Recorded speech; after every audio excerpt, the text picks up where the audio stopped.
بسم اللہ الرحمن الرحیم۔ السلام علیکم۔ ایک سوئی کی وجہ سے عبرتناک عذاب کا واقعہ۔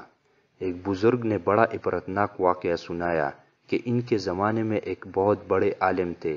جب ان کا انتقال ہو گیا تو اس عالم کے انتقال کے بعد ان کے کسی شاگرد نے ان کو خواب میں دیکھا کہ برہنہ جسم کے ساتھ ایک چٹیل میدان میں دوپہر کی سخت گرمی سے بے چین اور پریشان ہو کر ادھر ادھر دوڑ رہے ہیں، بے قرار اور بے چین ہے۔ شاگرد نے ان سے پوچھا کہ حضرت، آپ نے تو ساری زندگی اطاعت و عبادت اور خدمت دین میں گزاری ہے، ان میں سے کوئی عبادت قبول نہیں ہوئی؟ انہوں نے جواب میں ارشاد فرمایا، ایسا نہیں ہے، بلکہ اللہ تعالیٰ نے جن اعمال صالح کی توفیق دی تھی وہ سب قبول ہو گئے، لیکن جس عذاب میں مبتلا ہوں وہ ایک سوئی کی وجہ سے ہو رہا ہے۔ شاگرد نے پوچھا، وہ کیسے؟ انہوں نے جواب دیا کہ انتقال سے چند روز پہلے اپنا کپڑا سینے کے لیے اپنے ایک پڑوسی سے سوئی مانگ لایا تھا، اور پھر کپڑا سی کر سوئی الماری میں رکھ دی اور واپس کرنا یاد نہ رہا، اور اس کے بعد میرا انتقال ہو گیا۔ اب یہ عذاب جو تم میرے پر دیکھ رہے ہو اسی ایک سوئی کی وجہ سے ہو رہا ہے۔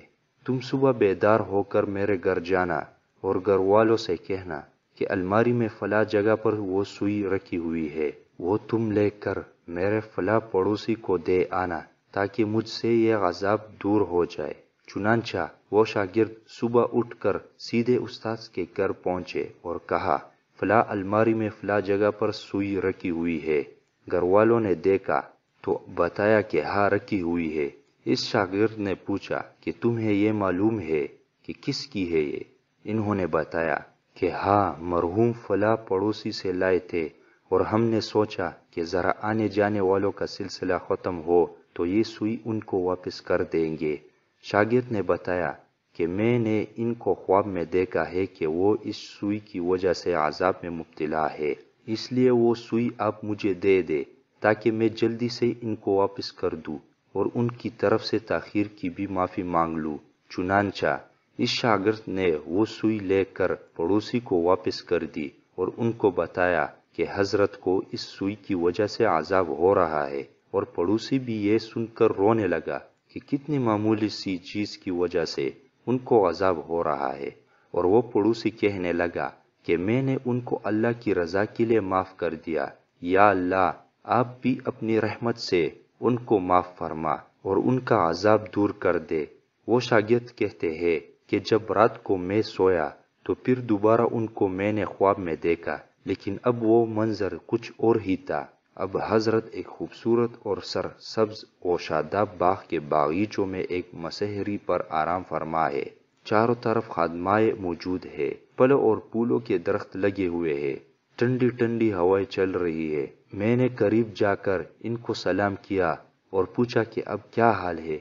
انہوں نے جواب میں فرمایا، جس وقت تو نے پڑوسی کو سوئی پہنچائی اور اس نے یہ کہا کہ میں نے اللہ کے لیے اسے معاف کیا، بس اسی لمحے میرا عذاب ٹل گیا، اور جو نعمتیں تم دیکھ رہے ہو یہ اللہ تعالیٰ نے اپنے فضل و کرم سے اپنے دین کی خدمت کی جو توفیق عطا فرمائی تھی اس کا صلہ ہے۔ اس سے ہمیں کیا حاصل ہوا؟ آج کی اس واقعے سے ہمیں یہ سبق ملتا ہے کہ ہم کبھی اپنی ذمے کسی کی کوئی چیز یا کسی کا کوئی حق نہ رکھے، بلکہ جس کی جو چیز یا جو حق ہمارے ذمے ہے اسے واپس کر دے۔ اندازہ کیجئے کہ ایک سوئی کی وجہ سے اس قدر عذاب ہو رہا ہے، اور آج جو بے شمار حقوق العباد کے بارے میں لاپرواہی برتی جا رہی ہے، اس کا کس قدر وبال ہوگا۔ اللہ تعالی ہم سب کی حفاظت فرمائے، آمین۔